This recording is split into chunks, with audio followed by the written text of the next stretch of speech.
Inshallah, I may speak something about it. I don't know its real meaning. I'm not claiming to be anything, to know anything, to be anyone. I can say something, inshallah, what our Shaykh had touched upon that subject and what he's going to send to me. It is always, our Shaykh before the prayer is always going to say, straighten your lines. Now, we know the meaning now, meaning that there are some imams that would recite the whole hadith in Arabic. Then people are just going to straighten their lines without understanding what he's saying. And there are some that they're just saying in another language, straighten your lines, and people know. Now, we straighten our lines, and he's always saying, for example, shoulder to shoulder. Straighten your feet, but it's not feet to feet. This is important. Yes, straighten your feet, but it is not feet to feet in the way that people understand it. People are understanding now shoulder to shoulder. Tight is touching, it must. Because the energy that is going to be passed has to be passed now from each person to the next. Maybe you're coming with certain spiritual heaviness, it'll be taken away. Because there are blessings that is going to happen in Jamaat. The same way that when we're making a zikr, especially the silent zikr, your knees have to touch against each other. This is also sunnah. When the Holy Prophet ﷺ made the first zikr, and he's saying, Ya Abu Bakr, and says, come. And Hazrat Abu Bakr Siddiq stepped in front of him, sat down on his knees, and the knees were touching with the knees of the Holy Prophet ﷺ, and the zikr was then given to him, and the secrets was then passed to him. So, these are subtle differences, subtle details that we're keeping, and it has that spiritual benefit. When you touch, it is not as the Wahhabis are saying, now you're going to, like this, you're going to stand like this, and your feet is going to open so big like a camel's feet, and then you're going to touch with your neighbor's feet, because it is not beautiful. Everything that the Sunnah is giving, it is beautiful. You're looking very proud now. Who are you standing in front of? I'm seeing so many in the masjids. The way that they're standing up to pray, it is as if they're standing up in front of Shaitan, or in front of Nemrut, or in front of Firaun. They have to stand up like this, which they will not even stand like that in front of the president. Forget about the president. In front of even the town council or their boss, they know how to stand like this. In front of the president, they know how to stand like this. But in front of Allah subhanahu wa ta'ala, they're standing like this, opening like this. Now you open your leg big like that, you go into ruku, someone behind you and just push you a little bit and you will fall. It is very it doesn't make sense. There is no stability there. You know, especially when you make the ruku, you have to make your feet to become a little bit smaller. When you make the sujud, now when you go down, you cannot have your feet to be big. It has to come. So, now,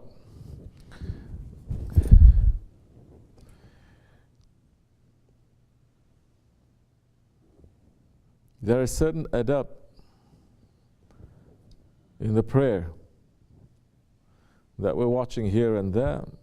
Even the Ahli Sunnat or Ahli Tariqat, they completely lost. In Islam, it is always from right to left. It is not left to right. So when we say, for example, straighten your lines, it is from the right side.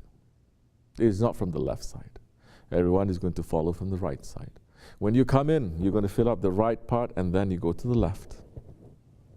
The person who's going to be behind the imam is someone. There's going to be an appointment. There's going to be someone, because that person behind has to take over if the imam falls down or he does so, he's not able to continue. That one must step up and the prayer must not be interrupted. The one who is the head of the line now, he has to be able to carry that post, that position spiritually. The people in the front rows, they are the front rows. You're learning all these things. We are learning all these things, especially only in Tariqat, which, mashallah, no one really asks. because you know everything already. Those who are able to carry the full sunnah, they're going to step up front. Those who have more knowledge, or they have more seniority, or they have more tawadu, or they have more knowledge, they're going to be there. Others ones in the back. So now, when you are physically small, just physically touching a little bit each other, and there is no gaps in between you, especially your shoulders now, you are going to go down now together as a unit. You're going to go down together as a unit. You're not going to feel now that you are alone. Because everyone, either they're with Allah when they're alone, or they're with their ego and with shaitan. And when you're standing in prayer, and especially when you are together like that, your prayer becomes very easy. People who are not used to praying by themselves, for instance, they pray in a Jamaat, it becomes very easy to go up and down. You can pray not only 5 rakats, you can pray 100 rakats. In Jamaat, it becomes very easy, which the holy days and nights are approaching, we may do. And so,